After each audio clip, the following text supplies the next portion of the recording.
Hi, everyone. Thank you so much for joining us today. Today, we have an exciting webinar talking about the new bill AB 720 in California, a new permit and what it means for you and what those changes will do for you. We are Vinoshipper, and we're also joined by InnoVint and by Taste today. Today, if you have any questions during the webinar, we have our chat open at the bottom of your Zoom screen, as well as the Q&A box. So if you have any questions, feel free to enter them in there. We'll be moderating that throughout the presentation. And then also at the end, we'll have a section for the Q&A. And then if you want to take it over from here for InnoVint, we'll get going on this. Perfect. Hi, everyone. Thank you so much for joining us today. My name is Lauren Heindel, and I'm the marketing manager over at InnoVint. Some of you may have heard of InnoVint before, and as a co-host of this webinar, I'm just going to give you a little overview of what we do and just a little bit of the resources that we have. Could you go to the next slide, please? Perfect. So this is InnoVint, a winery operating system. We were founded about 13 years ago by Ashley Leonard, who was actually making wine in the Santa Cruz region and was sort of disappointed with the tools that were on the market those days on how to track wine. So she set out to make InnoVint. And today we are, multifaceted, but I'll walk you through kind of these different products that we have. We started with our core product Make, which you can see in the center of the screen here, and that's complete end-to-end winemaking tracking. So from the moment those grapes show up, all the wine movements, the tanks, the movements, the barrel downs, all the barrels, all of your lab analysis and bottling those wines, that's tracked in our system. A key component of that is compliance, and we recognized that early on. So we built an automated 51/2017 TTB report that you can generate with the click of a button, and you can generate a full audit trail. So that really helps wineries track what went wrong or how much wine are they actually making, and we make it super streamlined for you. Another thing that we recognized early on was wine doesn't really start, the moment the grapes show up. It really starts in the vineyard, and we all live and breathe that. So we built Grow as well, which is a platform that you can track all of your vineyard data, your year-over-year growing seasons, some trends, yield predictions, all of those good things. And here at InnoVint, we're very dedicated to helping wineries run successful, healthy businesses. And we realize you can only do that if you understand how much it costs to make your wine.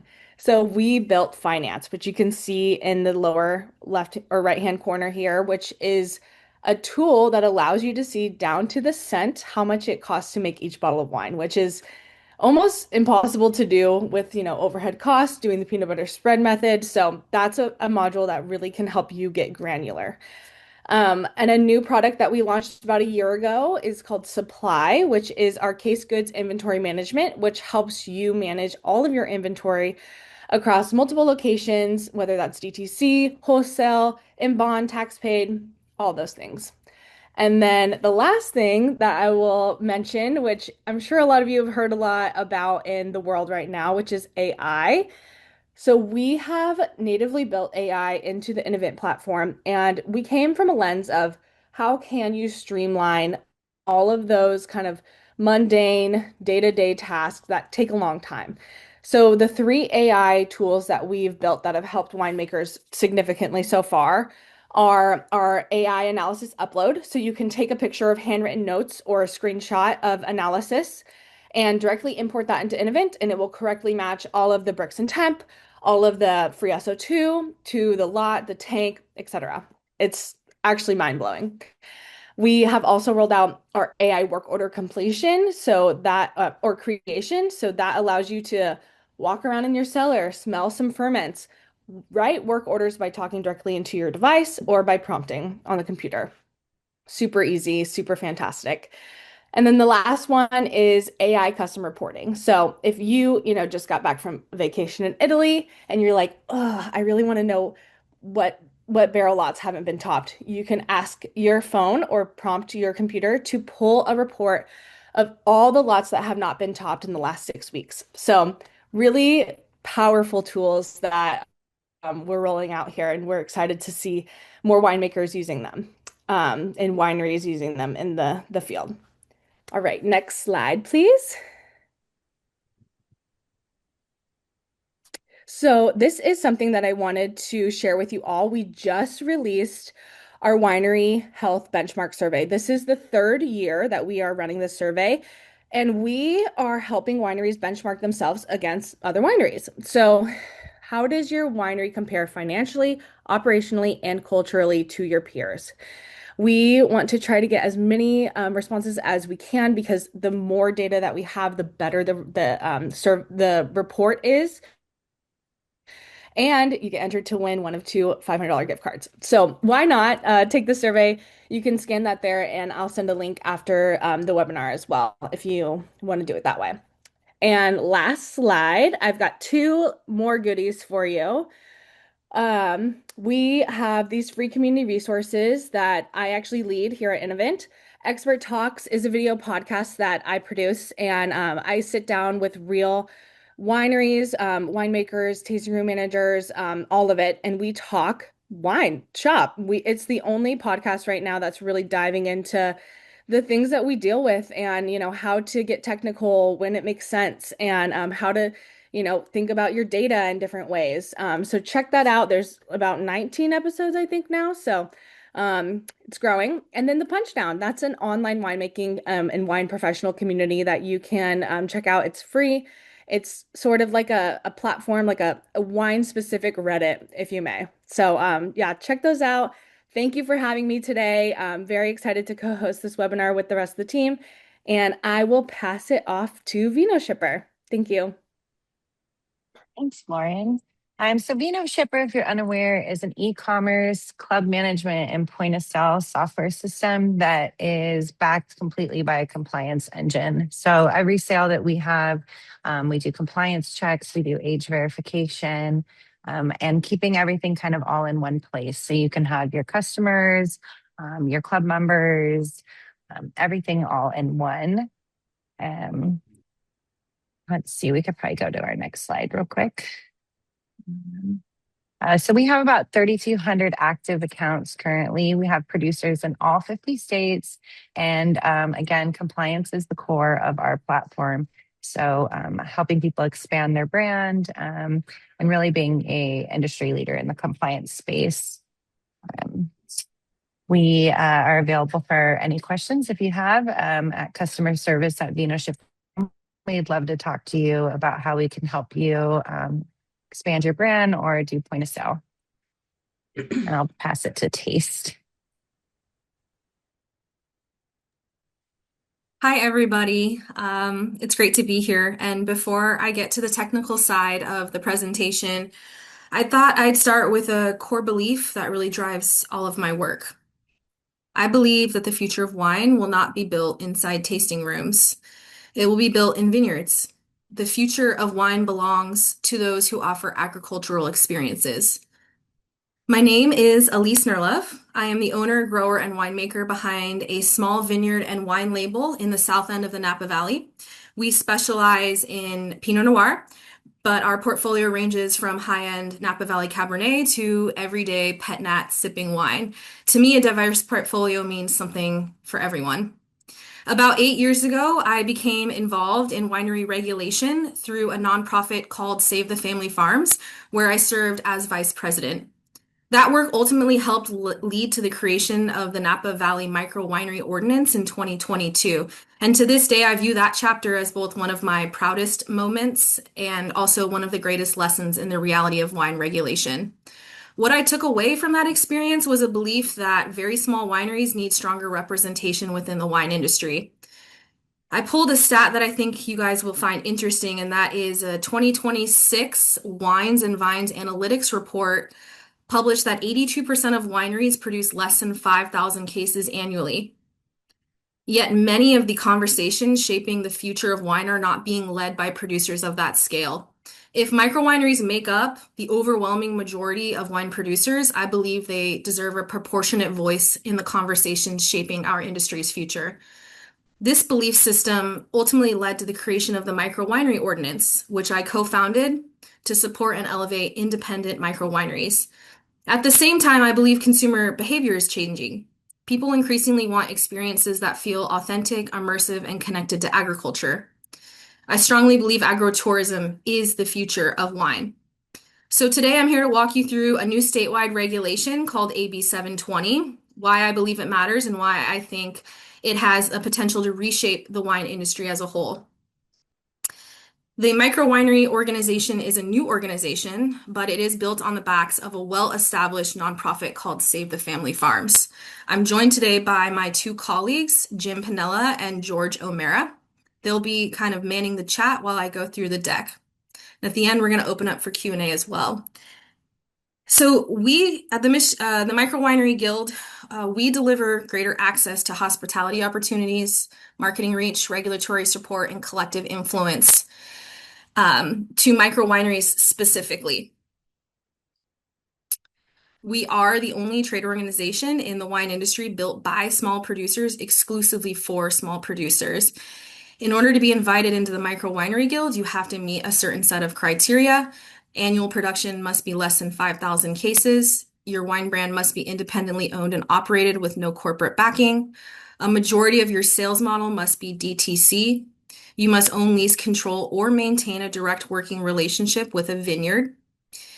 Obviously, you must operate within compliance with the TTB and ABC and host a minimum of 3 taste verified experiences in a 12-month period.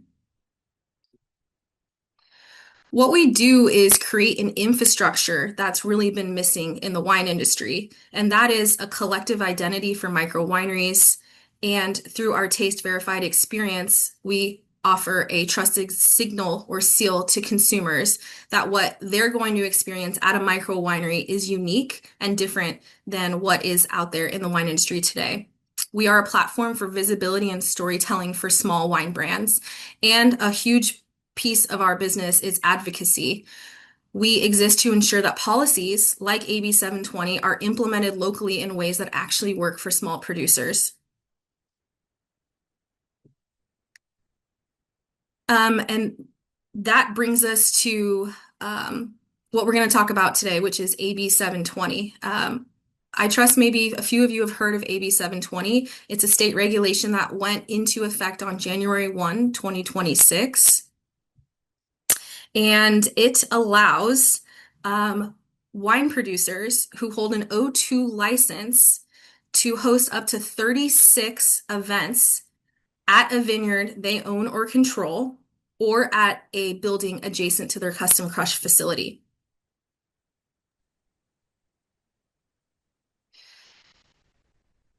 The qualifiers are that you must hold an O2 license. So if anybody out there is holding a 17 or a 20 license, you may consider upgrading to an O2 to qualify for these new pop-up vineyard tastings. What AB 720 allows through the ABC is for O2 license holders to pursue a new license, a Type 93 license, and that is going to be added to your existing O2 license. Now you're probably thinking like, God, that's a lot of permits and licenses, and nobody ever accused the ABC of simplifying processes. So I wanted to take a minute just to kind of go through the Type 93 permit process. It first starts with the ABC. Once you have your O2 license, you pursue the 239 permit. That is the Type 93 license. Once you have that, you then have to pursue a 215 license for each event that you host at a vineyard site. The cost and the barrier to entry, very low for these. The 239 permit is $215 for a permit that lasts the whole calendar year. And the 215 permits are $100 per event that you host at your vineyard. Now that's the state requirement.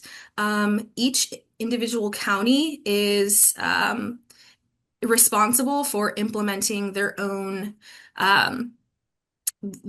set of criteria and management processes. In Napa County, you go through the fire marshal. In Sonoma County, it's actually great. They don't require you to do any local permitting as long as your events stay under 20 people.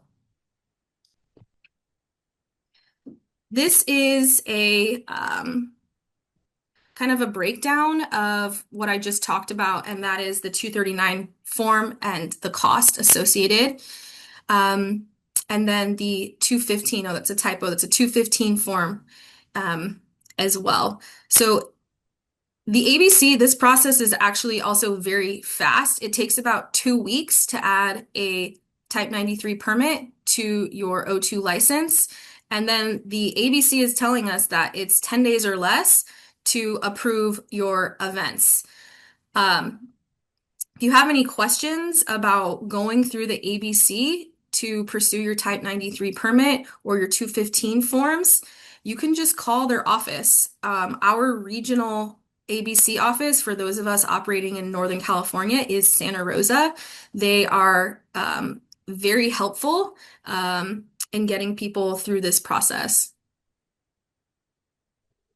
Okay, now I wanted to talk specifically about 2 counties and how they're implementing these AB 720 permits. I'll start with Napa County.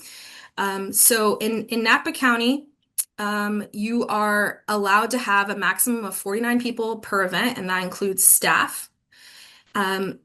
If any of you are operating in Napa County, you know how hard it is to get through the road discussion with the county. And the good news is that the fire marshal will approve all roads that are 14 feet wide with 2-foot shoulders and a vertical clearance of 13 feet.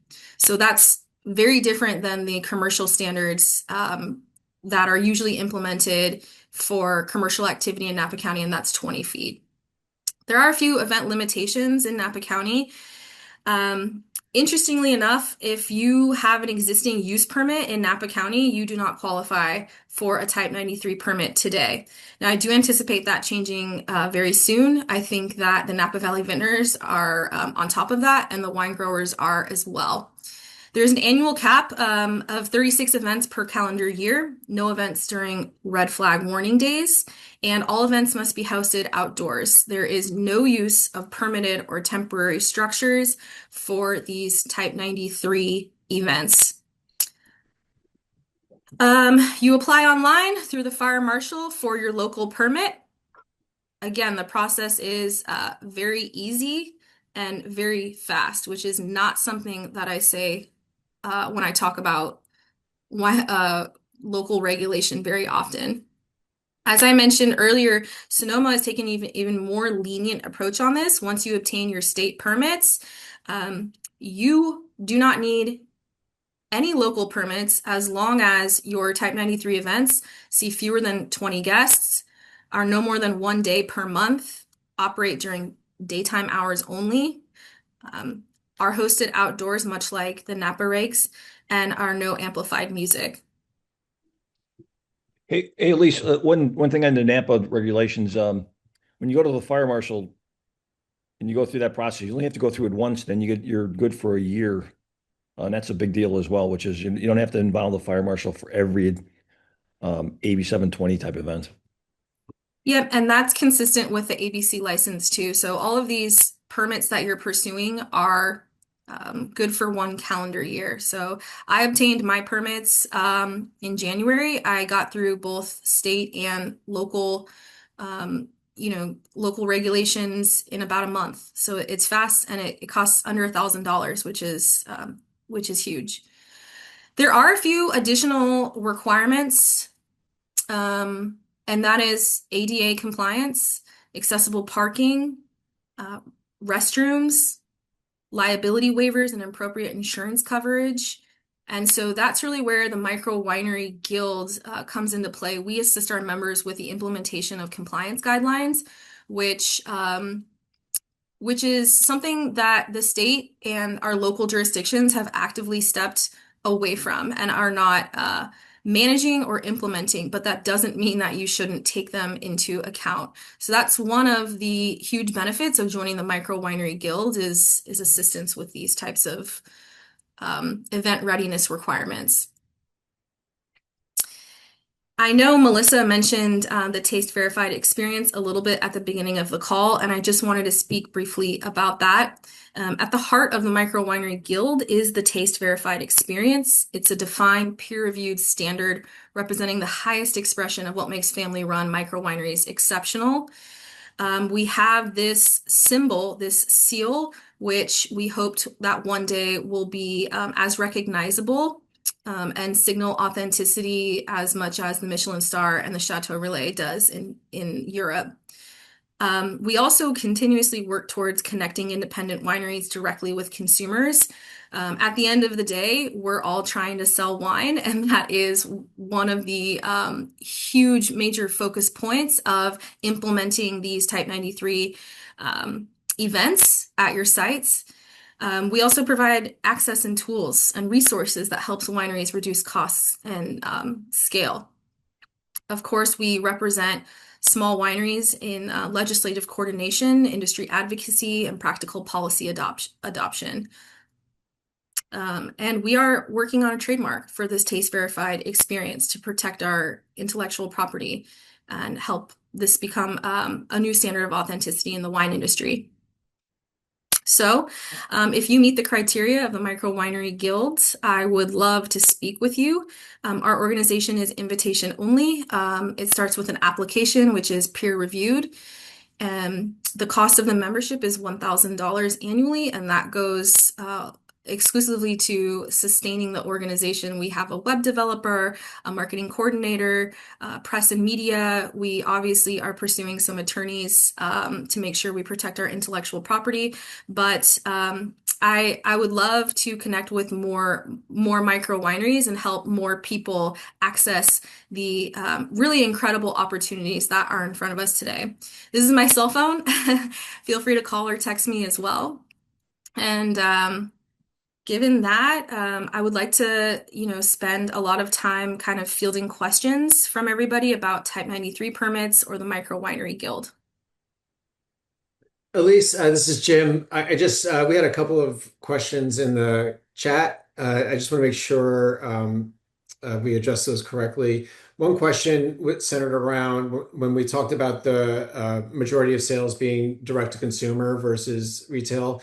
Is that by sales volume or is that by absolute volume of liquid? Okay, that's a great question. So I'm assuming the question is like finished goods, like bottled wine or like bulk wine sales, like juice sales. If I'm understanding that correctly, I would say that it's on no volume or revenue. Okay, got it. I mean, I kind of believe those go hand in hand. So I'm not sure that I can really answer that. I'd say if one of those two pillars is majority DTC, then we'd invite you into the guild for sure. Elise, can you share some of the events that some of the wineries are using, like how they've put together their proposals to the city and what they're doing that's like interesting and creative to give people ideas? Yeah. So what's really interesting about these Type 93 permits and events is the ABC and your local counties, they do not care what kind of events you host. They have absolutely no interest. You do not have to tell them what you're doing at all. So it's really up to you to design something unique and appealing to the consumer base. And that's kind of where the pillar, the Taste Verified experience comes in. TASTE is an acronym. It stands for terroir, artisanal, small scale, trust, and engagement. And it promises to deliver consumers sort of a in-person vineyard tour hosted by a grape grower, winemaker, or owner. It has a participatory component, so you should be showing people what you're doing in the vineyard, really immersive, really hands-on. Some examples of events that our members have hosted to date are we were part of a sustainability in action event where we went out to a organic farmed vineyard and we learned all about regenerative farming practices, walked the vineyard, saw sort of the water, how they water and everything like that. I'm personally doing um, a pet nat disgorging demonstration this summer. So getting people out to the vineyard to actually disgorge, cap, um, and label a pet nat. And what's really cool about that is, I mean, we have a lot of winemakers on this webinar, and I know that pet nats maybe aren't taken so seriously, but they are a really great offering for that emerging consumer demographic. They find pet nats very interesting. And any of you who have any experience making sparkling wine, I mean, disgorging, when you disgorge, you literally feel the energy of fermentation. It is wild, and it is something that is very compelling to consumers. So I'm inviting consumers to come out and do some disgorging with me in the vineyard. It's going to make a big mess, but we're going to be outside and just, educate consumers on how we're making wine. Other events that are being hosted by Micro-Winery Guild members are Hey, blending Elise, stem. why don't you pull up the website and show them some of that stuff? Okay. Yeah, why not? And while you're pulling that up, Elise, one question came across was while the law applies to O2 licenses who make cider from apples grown in their orchards,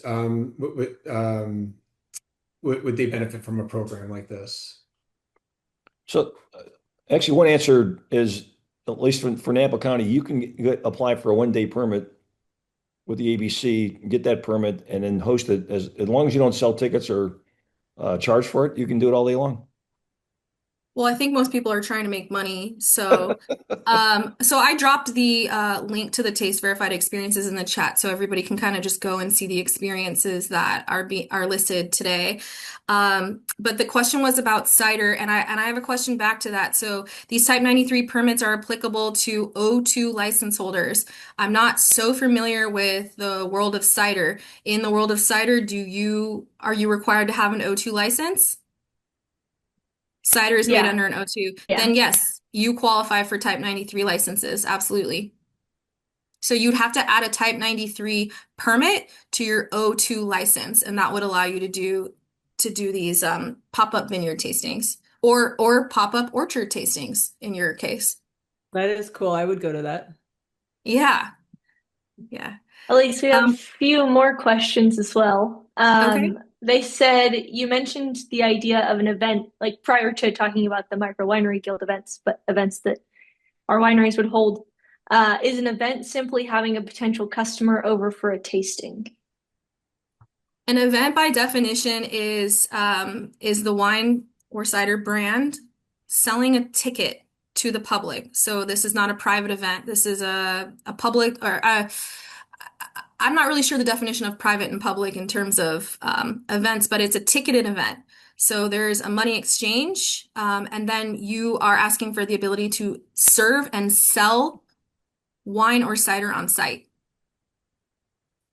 So you do not need to be part of the Micro-Winery Guild, obviously, to pursue a Type 93 permit and host these events at your vineyard or orchard. But if you want to benefit from the collective visibility and the taste verified experience that we're promoting to the public, then you would need to be part of the Micro-Winery Guild for that. Karen had a good question about the benefit as compared to the daily permit from ABC for $50 a day. Can you So speak about what is that permit called, Karen?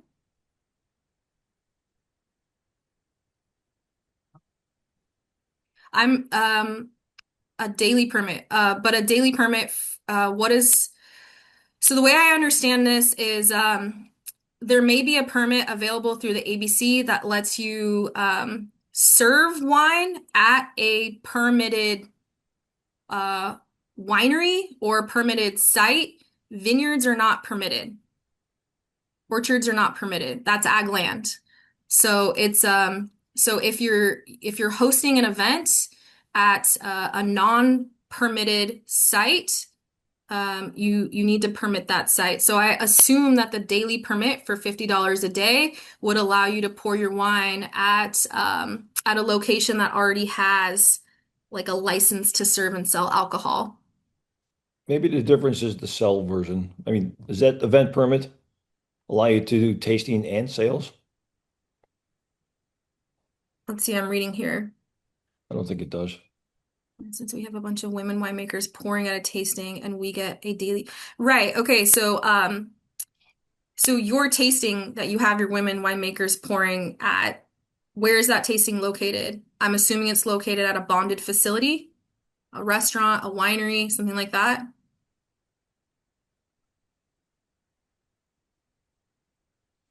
Essentially, the Type 93 permit allows you to have a 1-day bond at an unbonded site, and that bond allows you to serve and sell alcohol.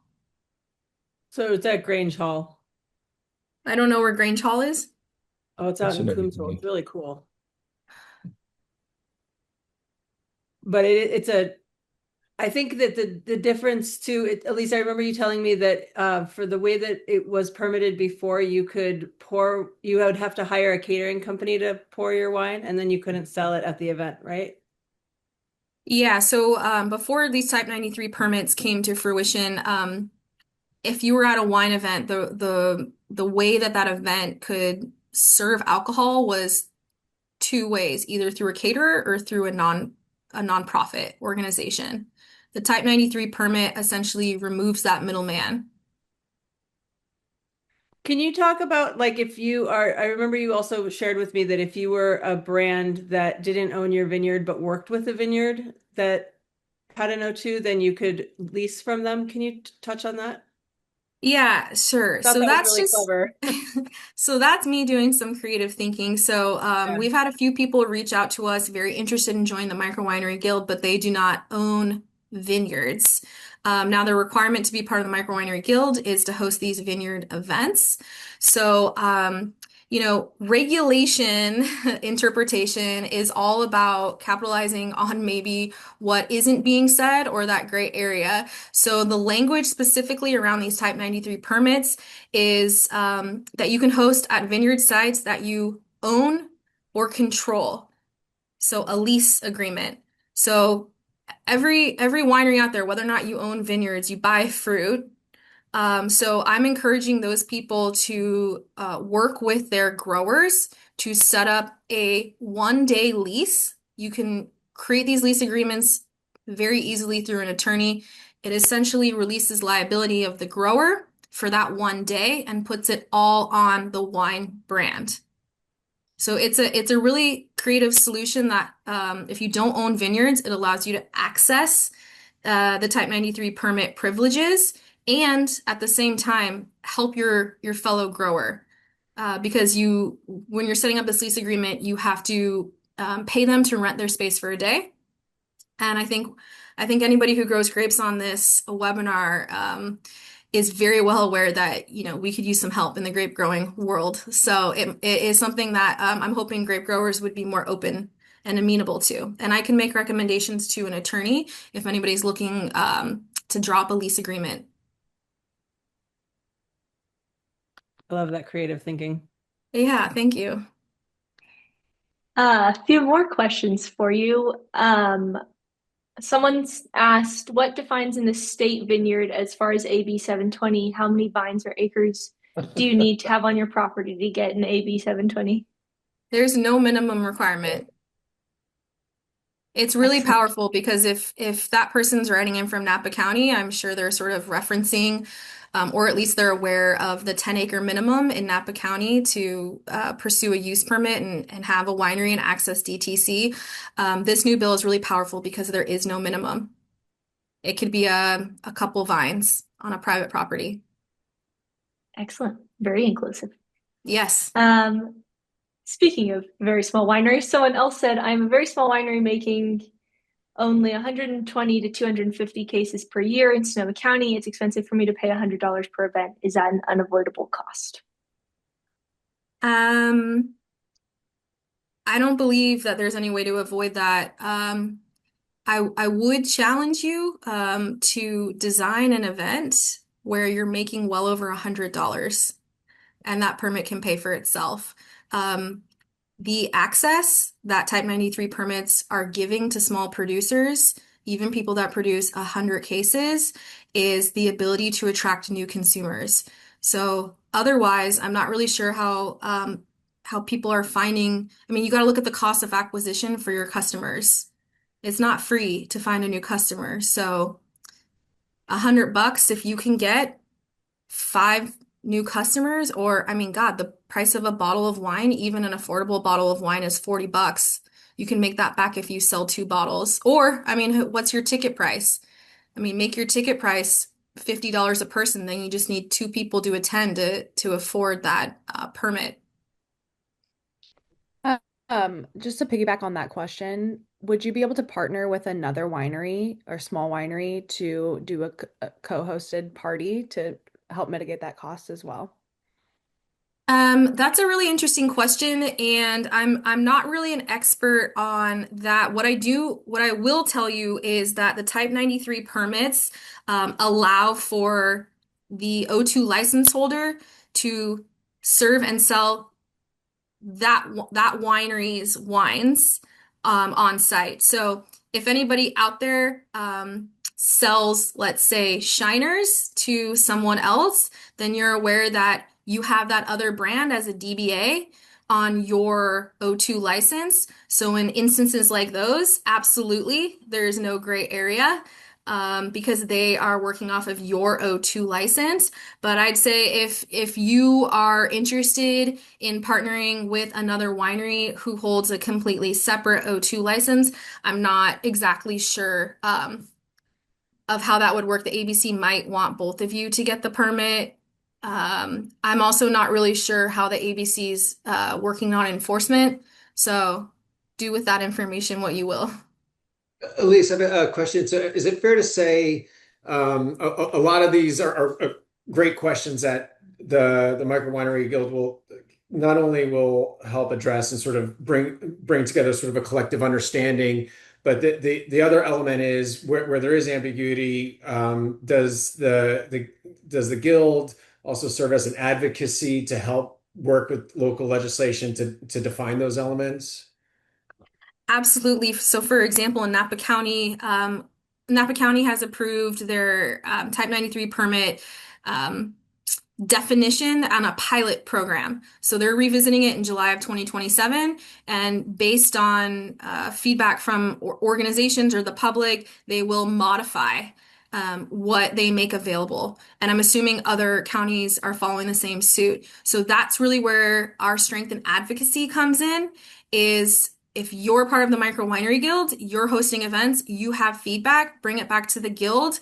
We already have that sort of established credibility and authority within the industry to talk to the board of supervisors in your counties and get tweaks and changes made to implementation.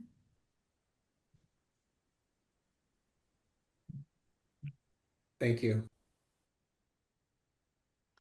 Let's see, I'm just reading through the chat. Freddie asked, can the allowed number of yearly events be combined within certain months, or is it strictly limited to one event per month? In Sonoma County, it is limited to one event per month.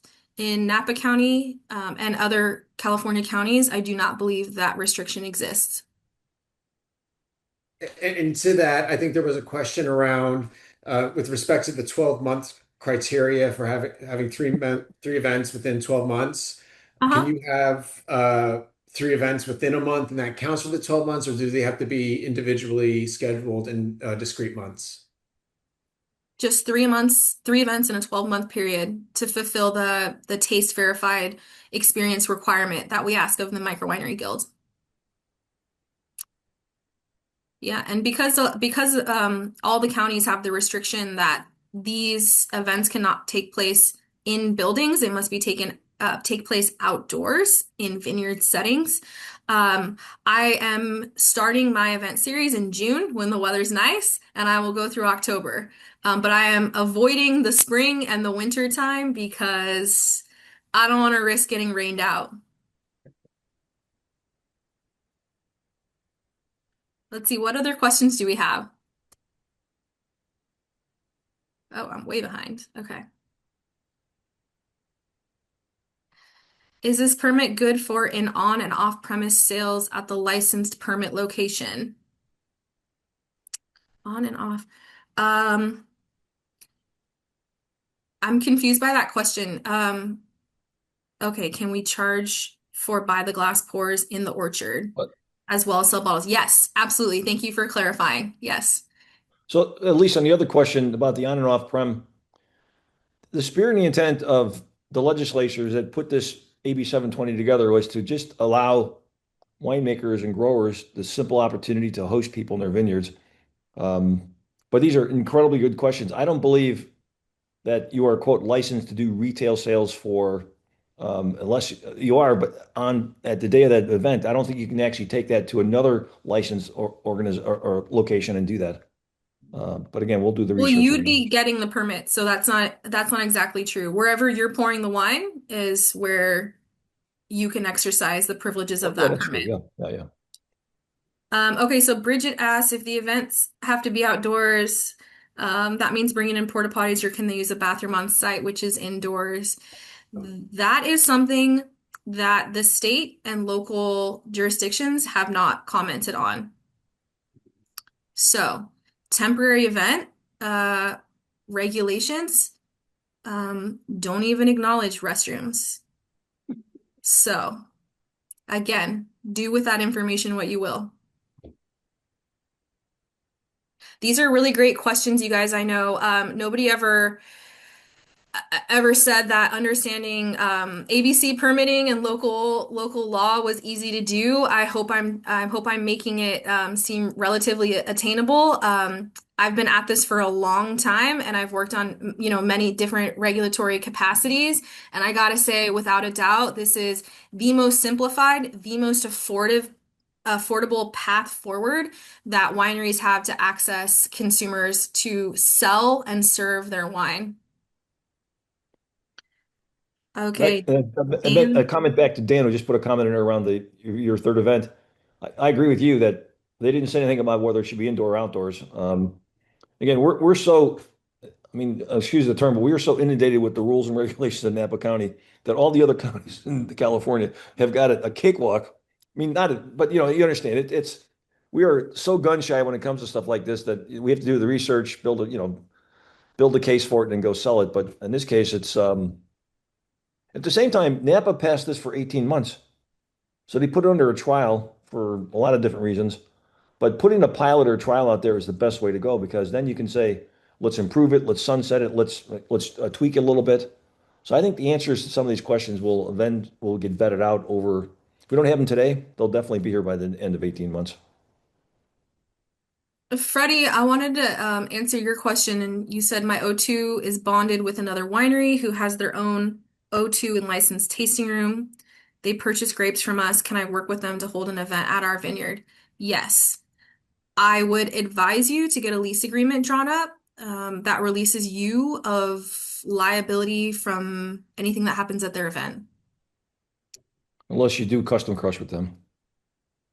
No, even if you do custom crush with them, if Oh. you're if they're hosting a business event on your private property, I would recommend getting a liability release form. Do they need to do work with a lawyer around the ADA compliance, or do they just need to be aware of the ADA compliance rules? I'm of the personal thought that attorneys are, I mean, this isn't just my personal opinion. Attorneys are very expensive, and I think a lot of times you can get the information elsewhere. California certifies ADA specialists. Um, I believe they're engineers. I'm not exactly sure what the qualifications are, but if you just Google ADA specialist ABC, there's an entire database of people that and tell you what counties specifically they serve. You can talk to them. They're generally a lot cheaper than an attorney. There's also a lot of really powerful information on Google. I would not recommend getting your ADA compliance information from Claude or Chat. I would recommend going to an ADA website and making sure that you're meeting that criteria. And I think too, and correct me if I'm wrong, Elise, that's where membership in the guild is really important because as we start to represent more and more of the state, we'll have the resources in place where we can take a collective voice from a global perspective, but also have the resources to act on behalf of members who are who have more regional concerns. Yes, absolutely. And when we first presented these Type 93 permits to the Micro-Winery Guild members, our first meeting about it was in February, as soon as the legislation had passed. We had an ADA specialist come out and talk to all of our members, go through all of the ADA requirements that are necessary for an ADA certification, which you can pursue as an option. But ADA compliance for temporary events, specifically those hosted outdoors, are very different than ADA standards for commercial buildings. So that's also a huge distinction. But Jim's absolutely right. We're making sure that our members are executing these events safely and responsibly. And we've already kind of used our collective voice to get these specialists to come in and advise our group. That's super helpful. Thank you. Yeah. But really great questions. Any other questions out there? Well, at least let's just clarify. If you do custom crush, you don't need a Type 93 in order to do tastings at your custom crush house. You just need a relationship with your winemaker, and you said let's have a liability statement, but I don't think a Type 93 applies to everyday business like that. If the custom crush house offers the ability for that customer to do tastings on site. I would say that it's completely up to the custom crush facility. Not all custom crush facilities offer that, but you could theoretically, if they didn't allow that with their license, you could use a Type 93 license at that estate, at that facility. But the way I understood Freddie's question is he sold his custom crush facility fruit, and he wanted to know if the custom crush facility could come out and host an event at that vineyard because they source fruit from there. Is that correct, Freddie? Yes. Okay. So in that case, you would absolutely need a Type 93 license. Right. And I think it's come up twice. There's a question about the fee for the Micro-Winery Guild.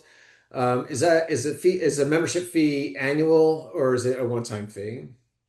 It is an annual fee of $1,000 right now. And as I mentioned, those fees are going back into the organization. And what's really unique about our fee structure and very different from the other trade organizations' fee structures is our fees are a flat rate. So you are not paying based on your production, based on your acreage. The thought process behind that is everybody pays one flat rate and receives equal representation. I'm part of a lot of trade organizations here in Napa County, and I can tell you that the model is pay to play. The more you pay, you get a seat on the board. Your agenda takes precedent over someone who is smaller and less significant, and that's not the model that we subscribe to. And I'll make one comment, but if you go to our website and spend 5 or 10 minutes on it and think about you get access to this for $1,000, imagine spending $1,000 with an attorney or one of your marketing agencies. This is the best return on $1,000 you're ever going to invest in. Trust me. And I guess that's probably the wrong thing to say, but I'm not a sales guy, so it's like that's what salespeople say. That was pretty good, George. No, these questions have been incredible because we just launched. We've been working on this for a long time, but we just launched officially yesterday, and it's nice to see somebody from an outside in look at all this stuff. So this is great, and I think we can obviously get a copy of this chat box so we can sharpen our pencils and do some other additional FAQs. I think Brian Callahan. Brian's actually a member of the Micro-Winery Guild. Hi, Brian. I'm glad that you're on today. Brian also mentioned that the annual fee is tax deductible. So we are a 501c3 nonprofit, which means that all membership dues should be tax deductible donations at the end of the year. We also had one other question. Does the Micro-Winery Guild help acquire customers as well as provide other services? Our whole objective is to help you acquire customers. And it's going to take some work on your end. And so that is something that I'm making sure when I am vetting new members that I want to make sure that they're aware of. You're not going to join the Micro-Winery Guild and get a flood of new people coming to your website to buy your wine. But what the Micro-Winery Guild will offer you is a really structured playbook on how to access and meet the changing consumer demographic that exists today. It provides you with like I said, a collective voice to put your brand on a pedestal with all of the other micro wineries that exist. But in order to benefit from that, you have to plan your pop-up vineyard tasting events. So I mean, we're heavily promoting our members' vineyard events, and some of our members have not yet planned for those vineyard events, and it's a huge missed opportunity.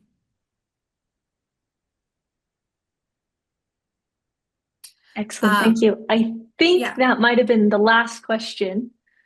There was an overarching question of will you guys receive the recording and slides? The answer is yes. I will put that together and send that to you later this week. Wonderful. I really appreciate everybody being here today. I was so excited when I saw Elise give this presentation earlier this year, and I felt like, God, California wineries need a lot of help, and this is such an awesome opportunity. So thank you so much for doing this. And Lauren, I'm so glad that InnoVint we just also are a big fan of InnoVint over here too. So I'm glad that you guys could join today. And if there's no other questions, I think we'll wrap it up. Yeah, thank you so much for having me out, Tara Jane, and it was just a pleasure. Thank you guys, Vinoshipper. Yeah, thank you, Lauren. Yeah, thank you for having us. Thank you. Bye, everybody. Thanks, guys. No, it's been amazing. Thank you. Thanks, George. Thanks, Jim. Oh, you bet. Thank you.